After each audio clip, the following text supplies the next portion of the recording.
నేను వారిలో నివసించి సంచరింతును అనండి గట్టిగా. రైట్. ఇందులో మొదటి భాగం నేను వారిలో నివసిస్తాను అనండి. దేవుడు మనలో నివసిస్తే ఎట్లుంటుంది ఆ మూమెంట్ మీకు చెప్తాను 2 మాటలు. ఇది ఈనాటి వాగ్దాన సందేశం. సెకండ్ పార్ట్ విమాన్ నగర్లో, థర్డ్ పార్ట్ సాయంకాలం వింటారు.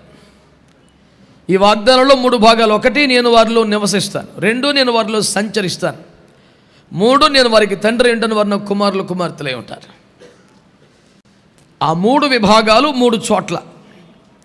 మీరు ఇంటికి వెళ్ళినా సరే మిగతా 2 వింటేనే ఆ వాగ్దానం కంప్లీట్గా మీకు వస్తుంది. ఇక్కడలాగా క్రమంగా మర్యాదగా కూర్చొని వినాకెళ్ళదు. అప్పుడు కొంచెం సోఫాలో రిలాక్స్ అయ్యి దర్జాగా అట్ట వినొచ్చు. ఎట్టకట్టు వినాలా. దేవునికి స్తోత్రం. బిడ్డలారా, మరి దేవుని వాక్యములో ఒక్క మాట మీకు జ్ఞాపకం చేస్తాను. దేవుడు నివసించు స్థలం ఎలా ఉంటుంది? నెంబర్ 1 టపటప చెప్పేస్తాను, మనసులో పెట్టుకోండి, రాసుకోండి, చూసుకోండి. నిర్గమకాండము 25వ అధ్యాయం 8వ వచనములో నేను వారిలో నివసించినట్లు వారు నాకు ఒక పరిశుద్ధ స్థలము నిర్మించాలి అనండి గట్టిగా. అంటే దేవుడు మనలో నివసిస్తాను అనేది వాగ్దానం కదా. మాట్లాడతలేదు మీరు. హలో, అందరూ బాగున్నారండి? ఏం బాగుంటామండి? గత రాత్రి నుంచి ఉపవాసం, ప్రేమ అయిన తర్వాత కొంచెం బాగుంటాం. ఉదయకాలం ఎవరైతే పరిచర్యలో పాలు పొందలేదో భోజనమైన పిమ్మట పాత్రోక్షాళన అంతా మీదే. దేవునికి స్తోత్రం. అంతటా గేట్లు వేయబడును,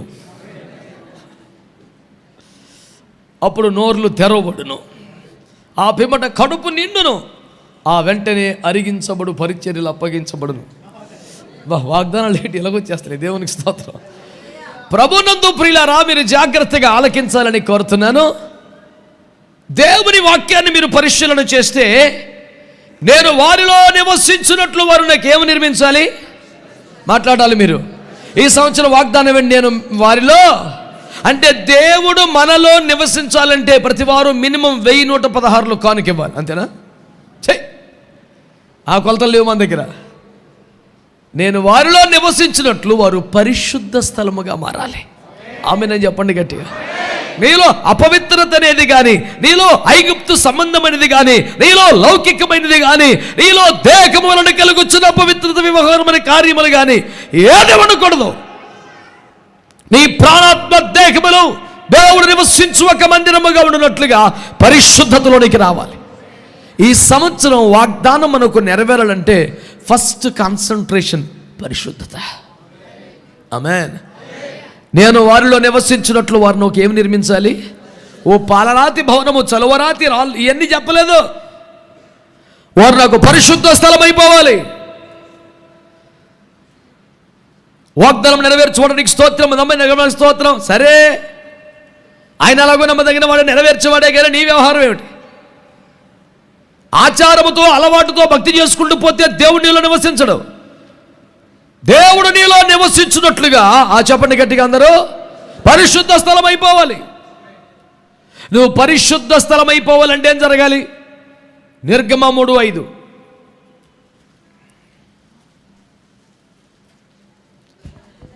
అందుకు ఆయన దగ్గరకు రావదు, నీ పాదముల నుండి నీ చెప్పులు విడువుము.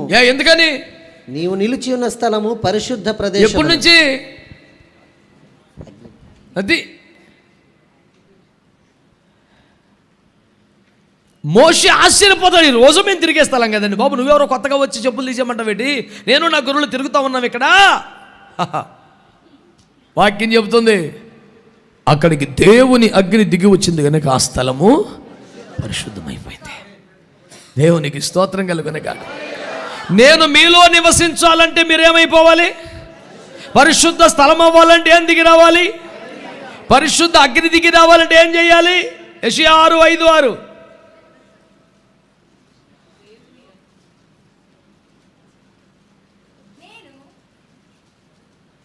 చదువు. అది ఏటో చదువు బాయ్. ఎందుకని? అది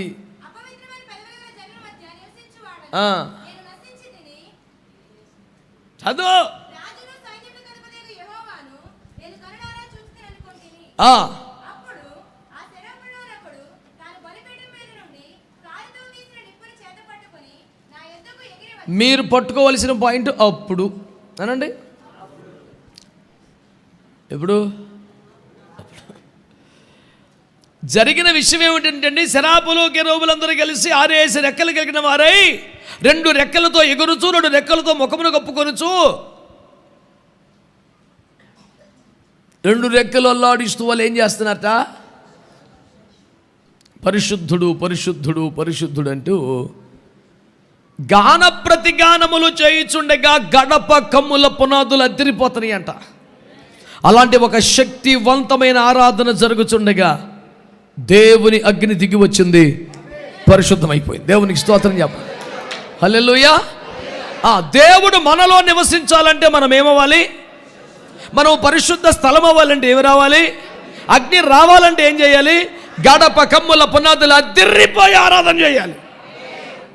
ఓ ఇస్రోమని మా ప్రియా జనక చో చో చో నామో నీవై. అప్పుడు వేసుకుంటే నేను కూడా చూస్తున్నాను, మీ అంకే చిరాకు వచ్చేస్తుంది నాకు. సియోను నివాసులారా ఉత్సాహముగా ఉండి పాటలు పాడండి, నేను వచ్చి మీ మధ్యలో నివాసం చేస్తానండి. సోదిలాగా కాదు పాడేది. దేవునికి స్తోత్రం కలుగునగా. గడప కమ్ముల పునాదులు అద్దరిపోయిన వంటి ఆరాధన చేస్తే అగ్ని వస్తుంది. అగ్ని వస్తే పరిశుద్ధ స్థలం అవుతాం. పరిశుద్ధ స్థలం అయితే వాగ్దానం నెరవేరిపోతాయి. హల్లెలూయా. కనుక మొదటి పాయింట్ అది. రెండవది, ఆయన నివసించాలంటే మొదటిది పరిశుద్ధ స్థలం అయిపోవాలి. రెండవది, ఆయన నివసించే స్థలములో ఇక్కడ ఆయన ఉన్నాడు అని అర్థమైద్ది. ఆదికాండం 28:17. ఆదికాండం 28:17. భయపడి ఈ స్థలము ఎంతో భయంకరము, ఇది దేవుని మందిరమే గాని వేరొకటి కాదు, పరలోకపు గవిని ఇదే అనుకును. తెల్లవారినప్పుడు యాకోబు లేచి తాను తలగడగా చేసుకుని రాయి తీసి దానిని స్తంభముగా నిలిపి దాని కొన మీద నూనె పోసెను. మరియు అతడు ఆ స్థలమునకు బేతేలను పేరు పెట్టాను. స్తోత్రం చెప్పండి. యాకోబు కల వచ్చిందటండి. కలలో నుంచి మెలకువ రాగానే అతడు మాట్లాడిన మొదటి మాట, అమ్మో ఈ స్థలము ఎంతో భయంకరం, దేవుడు నిశ్చయముగా ఇక్కడ ఉన్నాడు.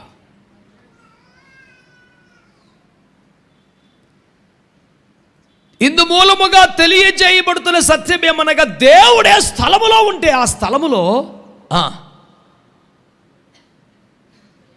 అపరిమితమైన దైవ భయం ఉంటుంది. ఆమేనండి. లెక్కలేనితనం, విచ్చలవిడితనం, ఆ రెక్లెస్నెస్, కేర్లెస్నెస్ పర్వాలేదులే. ఈ ప్రవర్తన, ఈ విధానము, ఈ వ్యవహార శైలి ఎవడిలోనైనా కనబడితే 100% మీకు ప్రవచన వరం లేకపోయినా మీరు చెప్పేసి ఈడిలో దేవుడు లేడని. దానికి వివేచన వరం, ప్రవచన వరం అక్కర్లా, ఈడిలో దేవుడు లేడు అని మనం పక్కా చెప్పొచ్చు, స్టాంప్ పేపర్ మీద సంతకం పెట్టేసి. ఎందుకంటే దేవుడు ఉన్న చోట ఒక దైవికమైన భయం ఉంటుంది. ఆమేన్. అతడు తెలివిలోకి రాగానే అమ్మో ఎంతో భయపడి గజగజ ఉనికిపోయినట్ట, ఈ స్థలము దేవుడు ఉన్నాడు నాయనో. నీలో దేవుడు నివసిస్తే అక్కడేముంటుంది? దేవుని భయం ఉంటుంది. ఎవరున్నా లేకపోయినా, ఒంటరిగా ఉన్నా, గమనించేవారు ప్రశ్నించేవారు లేకపోయినా, అమ్మో దేవుడు నన్ను నాకు భయం.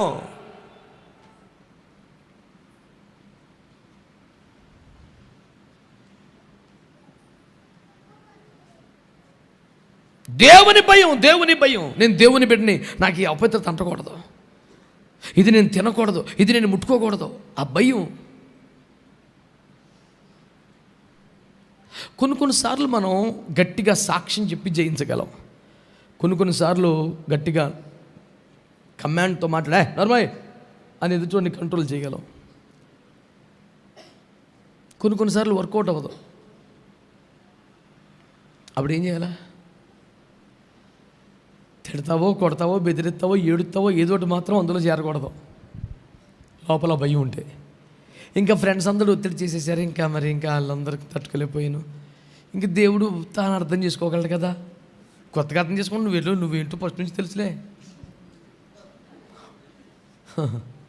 దేవునికి స్తోత్రం కలుగును. హల్లెలూయా. రక్షణానందం డిపార్ట్మెంట్లో జరిగిన ఒక సన్నివేశం ఒక 10 ఏళ్ల క్రితం ముచ్చట్లు అయ్యాలి అని చెప్పాడు. రంగులు పూసుకుంటారు. ఏం పండుగ అది? హోలీ. అదొక దేవుడు, దయ్యం, భక్తి, సమర్పణ అలాంటి ఏమీ లేకపోయినా అదొక సరదా చేసేవాళ్ళు కొంతమంది ఉంటారు.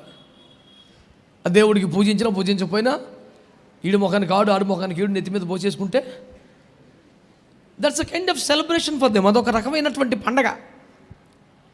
అయితే నాకొద్దు, నా మీద భయమాకండే అని బాబా చెప్పాడండి చాలాసార్లు. లైట్ తీసుకున్నారు, తప్పించుకున్నాడు, పారిపోయాడు, వారించాడు, గద్దించాడు. అయినా కుర్రకారు ఏం చేస్తారు? దూరం నుంచి తీసేస్తారు మీదకి. అది మనం కోరుకోవటం, అంగీకరించడంతో పని లేదు. అంత దూరం చేసేస్తే మీద పడుతుంది వచ్చి. మన ప్రమేయం అక్కర్లేదు. ఒక దశలో వారిని కోప్పడి గద్దించి చెప్పి ఇక ఏం చేయలేక ఏడ్చేశాడంట. ఆ రంగులని మీద పడేపటికి వాళ్ళు ఒక్కసారి కంగు తిని, బాబాయ్ నువ్వు ఇంత ఫీల్ అవుతావు అనుకోలేదురా. ఒక ఎదిగిన మనిషి, ఒక ఉద్యోగం చేసుకునేవాడు, భార్య బిడ్డలు కలిగినవాడు, సమాజంలో ఒక మంచిగా బతుకుతున్న ఒక మగైన గబుక్కని ఏడిస్తే ఎట్లా ఉంటుంది చూడడానికి? ఇంత బలహీనుడా? ఆడపిల్లకి ఏడుస్తావేంటి ఊరుకో అని కూడా ఎవడైనా చోకేల. కానీ ఇక వారిని అధిగమించలేని పరిస్థితిలో అణుచుకొనలేని దుఃఖం వచ్చేసింది. కారణం ఏంటంటే, ఇలాంటివి నాకు ఉండకూడదు, నేను దేవుని బిడ్డని, నేను దేవుని ఆలయం, నాలో దేవుడు నివసిస్తున్నాడు అని ఒక భయం గుండెల్లో ఉండబట్టి అదంతా ఉంటుంది. ఎవడు చూశాడు అక్కడ? డిపార్ట్మెంట్ ఎవడున్నాడు? అందరు హలో అంటే హలో, ఆడతపాటు తింటుకొచ్చేయచ్చు. అంచేత నేనేమన్నానంటే, దేవుడు మనలో ఉన్నాడంటే భయం ఉంటుంది లోపల. ఆ జనం ఉన్నారా, సంఘస్థులు ఉన్నారా, పాస్టర్ గారు ఉన్నారా, తెలిసినోడు ఉన్నారా, ఫ్యామిలీ మెంబర్స్ ఉన్నారా కాదు, దేవుడు ఉన్నాడన్న పాయింట్ కన్నా వీళ్ళందరూ ఉన్న పాయింట్ గొప్పదా ఏంటి? అంటే దేవుడు ఉన్నాడు కదా లోపల, ఎవడుంటేలే లేకపోతేనే. నేను డిగ్రీ చదువుతున్నా, మా క్లాస్మేట్ ఉంటాడు, అరే నువ్వు ఎప్పుడు సినిమా చూడమంటారంటే, మేము ప్రభు బిడ్డలు మేము చూడం అంటే, నువ్వు హైదరాబాద్ వెళ్తే చూస్తామని అడిగాడు. హైదరాబాద్ వెళ్ళి చూడటం ఏంటి అంటే, ఏలూరు కాబట్టి, మా ఊరు కాబట్టి, విశ్వాసులు ఉంటారు కాబట్టి చర్చ్ మెంబర్ చూస్తారేమో అని చూస్తలేదా? హైదరాబాద్ వెళ్ళిన ఎవరున్నారు? యెహోషువ కమల గారి పాటలు మీకు పరిచయం ఉంటే ఆయనతో పాట ఉంటుంది, ఓహో ఆహా అని. తెలుసా పాట? నువ్వు కెనడాకు వెళ్ళినా అది నువ్వు ఏడకపోయినా ఉంటాడు రా బాబు. కనుక నీలో దేవుడు నివసించాలంటే నువ్వు పరిశుద్ధ స్థలం అయిపోవాలి. నీలో దేవుడు నివసిస్తూ ఉన్నదానికి రుజువు భయం ఉంటుంది నీకు. అమ్మో ఇది నేను తినకూడదు, ఇది ఇలా చేయకూడదు, నేను చూడకూడదు, ఆ భయం ఉండదు లోపల. ఎప్పుడైతే నువ్వు ఒక భయము లేని ప్రవర్తన కనపరిచావో దాని అర్థం నీలో దేవుడు లేడు. దేవునికి స్తోత్రం కలుగునుగా. దేవుడు ఉంటే భయం ఉంటుంది. ఇంకో మాట మీకు మనవి చేస్తాను, దేవుడు ఉంటే ఎట్లా ఉంటుంది?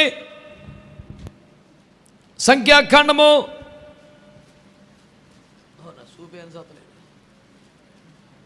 9 ఉంటుంది, 9వ అధ్యాయం 15-16.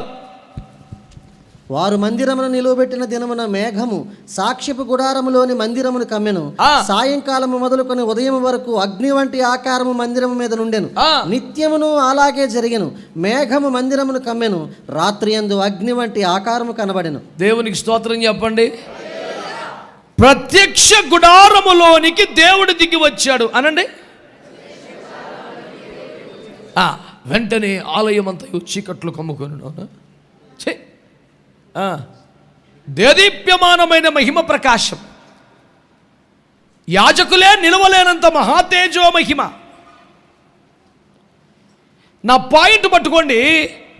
గుడారము లోపలికేమో ఎవరికి ప్రవేశం లేదు, యాజకులకి తప్ప. అందరూ పాలెములో ఉండాలి. ఈ గుడారము లోపల ఉన్న వారికి ఎట్లా ఉందంటే, నిలువబడలేనంత మహిమ, విపరీతమైన తేజం, ప్రకాశం, వెలుగు. మరి గుడారానికి బయట దూరంగా ఉండి చూస్తున్నారే, వాళ్ళ పరిస్థితి ఏంటంట, ఆ గుడారం మీద పగలంతా ఒక మేఘం కనపడిందంట, రాత్రంతా ఒక అగ్ని పగబగ మండిపోత కనబడుతుంది. ఈ రెండు దూరం నుంచి చూస్తమే, దగ్గరకు వస్తలేదు వాళ్ళకి. నా పాయింట్ ఏంటంటే, దూరంగా నిలబడి చూసేవాడికి కూడా అర్థమైపోతుంది గుడారములో దేవుడు ఉన్నాడు. గట్టిగా స్తోత్రం చెప్పండి ఒకసారి. చాలామంది ఏమంటారంటే, నాలో దేవుడు ఉన్నాడు, నీకెలా తెలుసు, నువ్వెవడు తీర్పు తెచ్చడానికి, నా ప్రభు నాలో ఉన్న నాతో మాట్లాడుతున్నాడు, పర్లేదు పడుకోమని చెప్పాడురా నీకు 7 దాకా సైతానా, నీ లోపల ఉన్న దేవుడు పాపిష్టి మాట మాట్లాడుతున్నావు నిద్రపోతని. దేవుడు లోపల ఉంటే ఏం చెప్తున్నాడు నీకు, ఇంకో కొంచెము నిద్ర, ఇంకో కొంచెము కొనుక్కు, అకస్మాత్తుగా దరిద్రత ఏమీ రాదు, పర్వాలేదు పండుకునము. యజమానుడు ఇంట లేడో, దూర ప్రయాణం వెళ్ళినాడు, సొమ్ము సంచి చేత పట్టుకొని పోయాను, పున్నమి దాటి వరకు తిరిగినాడు, రా మనము వలపు తీర సుఖము పొందాం అని అగరకారపు చెక్క రకరకాల పలిమ ద్రవ్యాల మంచం మీద పరిస్థితి చూసే పాపిష్టి మాటలు వినబడుతున్నాయి నీకు. ప్రియుల లోపల ఉంటే, ఆయన లోపల ఉంటే నిలువలేనంత మహిమ ఉంటుంది అక్కడ. ఆ వెలుగు తట్టుకోలేమన్నమాట అండి. దర్జాగా పడుకోవడానికి, కాలు మీద కాలు నిలబట్టడానికి, సాష్టాంగ పడిపోవటం ఇంకో సోర్స్ ఉండదు అక్కడ. దేవునికి స్తోత్రం చెప్పరు మీరు. ఇంటికి వెళ్ళి ఆలోచించి చెప్పండి. దేవుడు మందిరములో ఉంటే, దేవుడు ఆలయములో ఉంటే, దేవుడు నీలో ఉంటే సాష్టాంగ పడిపోయి దేవుడిని ఆరాధన చేస్తాం అంతేకా. యాజకులు సైతము నిలవలేని తేజోమహిమ, లోపటోడికేమో బ్రహ్మాండమైన వెలుగుంటుంది, బయటోడికేమో అగ్గి కనపడుతూ ఉంటుంది. స్తోత్రం చెప్పండి. అంటే లోపల ఉన్నవాడికి తెలుస్తుంది దేవుడు ఉన్నాడని. నీలో దేవుడు ఉంటే లోపల చీకటి ఎంత మాత్రం ఉండదు. ఆయనలో వెలుగుండెను, చీకటి ఎంత మాత్రమో. నీలో వెలుగుంది, మనుషులం కదండి, మరి కొద్ది గొప్ప చీకటి ఉంటుందండి, తేడా. ఆ వెలుగే కనుక ఉంటే దేవునికి స్తోత్రం కలుగునగా. వెలుగులు రకరకాలండి. ఇప్పుడు ఏడా పెట్టారు 5-6 రకాలు, ఇవి ఉన్నాయి, పొడుచుకొచ్చేస్తాయి మీదకి. అవి కానీ వేసారు, ఈ బాయిలర్ కోడి పిల్లలు, ఈ ఫారం కోళ్ళని గుడ్లు పెట్టేది 5 ఇంచి దీనికి దీని కింద పెడితే అలా ఉండదు. సెగలు పొగలు వచ్చేస్తుంటుంది. సరే ఫోకస్ లైట్ బాగుంటుందని పెడితే, ఫోటోలు తీస్తే, వీడియోలు తీస్తే వింత వింతగా వస్తుంది. అది లైటే, ఇది లైటే. బయట ఇంకోటి ఉంది, ఇంకా దుర్మార్గం, అన్ని పొడుపులు పొడుచుకొచ్చేస్తుంది. అది ఈ చివరికి ఆ చివరికి పెట్టాడు మా వాడు, అక్కడ నుంచి ఇటు పట్టపగలైపోయింది. నన్ను దేవునికి స్తోత్రం కలుగునగా. నేనేమన్నానంటే, స్టేజ్ల మీద చూడండి, డే ల్యాంపులు 10 పెట్టి మళ్ళీ ఒక 2 మామూలు హాలోజన్ ల్యాంపులు పెడతారు. ఆ 2 పెట్టకపోతే అన్ని నీడకు వస్తాయి ఫోటోలన్నీ, చూడక తెల్ల కనపడుద్ది కాంతి, అంత మోసమే. ఆ వెలుగులో ఎట్టు ఉండదు. మీకు అర్థమైందా? అది దేవుని వెలుగైతే, దేవుడి దిగు వచ్చిన మహిమ అయితే, దానికి ఇంకో ఎంత మాత్రం నీడ ఉండదో, ఎంత మాత్రం చీకటి ఉండదో. నీలో దేవుడు ఉంటే అది వెలుగుమయమై ఉంటుంది, చీకటి ఉండదు, ఇక కొంచెం కూడా ఉండదు. అది నీ వరకు నీకు మాత్రమే తెలిసే సాక్ష్యం కాదు, ఎక్కడో ఉన్నవాడు కూడా తెలుస్తుంది. నీ మీద ఒక అగ్ని మండుతో కనిపిస్తుంది. దేవుని కలిగిన వాడి జీవితం వల్ల సాక్ష్యంగా ఉంటుందండి. కనుక నీలో దేవుడు ఉంటే అక్కడ భయం ఉంటుంది. తర్వాత దేవుడు నీలో ఉంటే మహిమ ఉంటుంది. అక్కడ చీకటి ఎంత మాత్రము లేని రాని వెలుగు అక్కడ ఉంటుంది. బయట ప్రజలకి సాక్ష్యం ఉంటుంది. ఆమేన్, హల్లెలూయా. ఆ తర్వాత నీలో దేవుడు ఉంటే ఒక మంచి ఆశీర్వాదం చెప్తాను. 68వ కీర్తన 5వ వచనం. తన పరిశుద్ధాలయమందుండు దేవుడు తండ్రి లేని వారికి తండ్రియు, విధవరాండ్రకు న్యాయకర్త. ఎక్కడా మాట్లాడాలి? ఎక్కడా? తన పరిశుద్ధాలయమందుండు దేవుడు తండ్రి లేని వారికి తండ్రియు విధవరాండ్రకు న్యాయకర్త అయి ఉన్నాడు. దేవునికి స్తోత్రం కలుగునుగాక. నీలో దేవుడు ఉంటే నువ్వే ఆలయం కదా. మరి నీలో దేవుడు ఉంటే చెప్పండి, నీకు న్యాయకర్తగా ఉంటాడు ఆయన. కుటుంబ సభ్యుల వల్ల, తల్లిదండ్రుల వల్ల, అత్తమామల వల్ల, బంధుమిత్రుల వల్ల, ఎవరి వల్ల నీకు అన్యాయం జరిగినా నీలో ఉండు దేవుడు నీకు న్యాయకర్తగా ఉంటాడు. హల్లెలూయా. నీలో దేవుడు నివసించినట్లు నువ్వు పరిశుద్ధ స్థలం అయిపోవాలి. నువ్వు పరిశుద్ధ స్థలం అయిపోవాలంటే పరిశుద్ధ అగ్ని దిగి రావాలి. పరిశుద్ధ అగ్ని దిగి రావాలంటే గడప కమ్ముల పునాదులు అదిరిపోయి ఆరాధన చేయాలి. అలాగ దేవుడు దిగి వస్తే ఆలయం అయిపోతావు. ఆలయం అయిపోతే ఆలయంలో ఏముంటుంది? దేవుని భయం ఉంటుంది. 2, దేవుని మహిమ ఉంటుంది. బయట సాక్ష్యం ఉంటుంది. 3, ఆయన నీకు న్యాయకర్త అయి ఉంటాడు. నీ వ్యాజ్యములు తాను చూసుకుంటాడు. నీకు జరిగిన ప్రతి అన్యాయానికి ఆయన న్యాయం చేస్తాడు. దేవునికి స్తోత్రం కలుగునగా. ఇంకొక రుజువు చెప్పేసి నేను ముగిస్తాను. దేవుని బిడ్డలారా, యెహెజ్కేలు గ్రంథం 3:12. అంతలో ఆత్మ నన్ను ఎత్తుకొని పోగా యెహోవా ప్రభావమునకు స్తోత్రము కలుగును గాక అని శబ్దం ఒకటి ఆయన ఉన్న స్థలములో నుంచి ఏ శబ్దం వచ్చింది? ఆర్భాటముతో అందరూ తలలు పైకి తన వైపు చూస్తూ హల్లెలూయా. ఆయన ఉన్న స్థలములోంచి శబ్దం ఒకటి వచ్చిందట. ఆ శబ్దం ఏంటి తెలుసా? యెహోవా ప్రభావమునకు స్తోత్రము కలుగును గాక అని శబ్దం ఒకటి ఆయన ఉన్న స్థలములో నుండి వచ్చిందంట. ఆయన ఉన్న స్థలం అయితే అనండి, మన్న తినేయటం మామూలే, బండ్లో నీళ్ళు తాగేస్తాం మామూలే, మేఘం కింద నీడ మామూలే, రాత్రులు అగ్గి మామూలే, మాకు ఐగుప్తు చేపల పులిసే గుర్తొస్తుందంట మామూలే. నాకు పెద్ద ఫజిల్ అది. నిజంగా అంత మహిమ మేఘం కింద ఉంటే కూడా ఐగుప్తు ఆశలు గుర్తొస్తాయా అని నాకైతే బుర్రకు పదును. ఒకసారి రైల్లో వెళ్తున్నాడు వంట కొంచెం ఆలోచిస్తుంటే అసలు ఛాన్స్ ఉందంటావా? వచ్చుద్దా? ఆలోచిద్దాను నేను. అరే, ఒక మేఘం నెత్తి మీద ఉందండి, అగ్గి ముందు నడిచేస్తుందండి, పూటకి టన్నుల కొద్ది మన్నా పడిపోతుందండి, వెనకాల నుంచేమో బండ నడుచుకుంటూ వచ్చి నీళ్ళు ఇచ్చేస్తుంది. నెత్తి మీద ఉన్న మేఘం కానీ, ముందు నడిచే అగ్ని కానీ, వెనక వస్తున్న బండ కానీ, కాళ్ళ చుట్టూ పేరుకుపోతున్న మన్నా కానీ నీ ఐగుప్తు ఆశలు మరిపించలేకపోతుందంటే నాకు మెంటలో పిచ్చి పట్టుకుంటుంది ఆ మాట చదివితే. ఓరి బాబు ఇదేట్రా.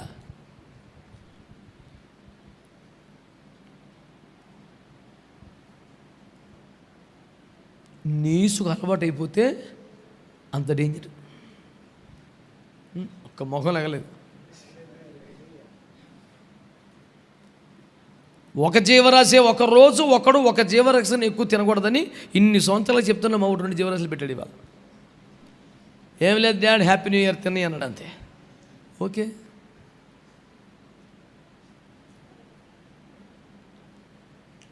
నానేటి చేతును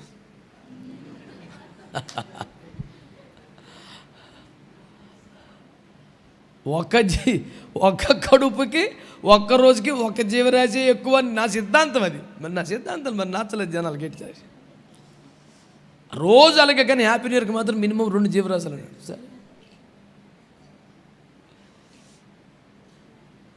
కొండలు ఎక్కేసే మేక ఒకటే, ఇల్లు ఎక్కేసే కోడి ఒకటే, 2 దింపేసే వాళ్ళ కిందకి. దేవునికి స్తోత్రం కలుగును. హల్లెలూయా. 6వ గంట కల్లా రక్తమైతే అది. అంచేత నేను ఒక్కటే మిమ్మల్ని అడుగుతున్నాను, నిజంగా ఉంటే ఆయన కానీ ఉంటే దేవుని భయం ఉంటుంది, దేవుని మహిమ ఉంటుంది, వెలుపటి వారికి సాక్ష్యం ఉంటుంది. నీసు అంటదా, మాంసం అంటదా, నాకేం పెట్టావు, నాకేం చేసావంటదా, ఐగుప్తులు చచ్చిపోలేదు ఇక్కడ దాకా ఎందుకు తెచ్చావంటదా, మాకు అక్కడ సమాధులు ఏమంటదా. నీలో నుంచి ఏ సౌండ్ వస్తుంది? యెహోవా ప్రభావమునకు స్తోత్రము కలుగును గాకని ఆయన ఉన్న స్థలంలో నుండి శబ్దం ఒకటి వచ్చిందట. నీలో ఉన్నాడా లేడనేది నీ నోట పలికే స్తుతి కేకలే రుజువు చేస్తాయి. ఎప్పుడు స్తుతి స్తోత్రం. ఏ పని చేస్తున్న స్తుతులు చెల్లిస్తూ ఉంటే లోపల ఎవరు ఉన్నట్టు? స్తోత్రం చెప్పమని చెప్తే తప్ప మనకి స్తోత్రం రావట్లేదనుకో, ఇంక మరి మిగతా ఖాళీ పూరించుకోండి. పండగ పూట నాతో ఎందుకు చెప్పిస్తారా ఇవన్నీ? దేవునికి స్తోత్రం. కనుక దేవుని బిడ్డలారా, మీ అందరికీ నేను తీసుకొచ్చినటువంటి వాగ్దాన సందేశం ఏమనగా, నేను వారిలో నివసించి సంచరింతును, నేను వారికి తండ్రినైందును, వారు నా కుమారులు కుమార్తెలు ఉంటారని దేవుడు 2022 సంవత్సరానికి సంఘముగా మనకు వాగ్దానం అనుగ్రహించాడు. కనుక నేను వారిలో నివసింతునని వాక్యాన్ని ఇప్పుడు మనం ధ్యానం చేశాం. ఆయన నివసించినట్లుగా మనం పరిశుద్ధ స్థలం అయిపోవాలి. ఆయన మనలో నివసిస్తే దేవుని భయము కలిగిన జీవితం మనం జీవిస్తాం.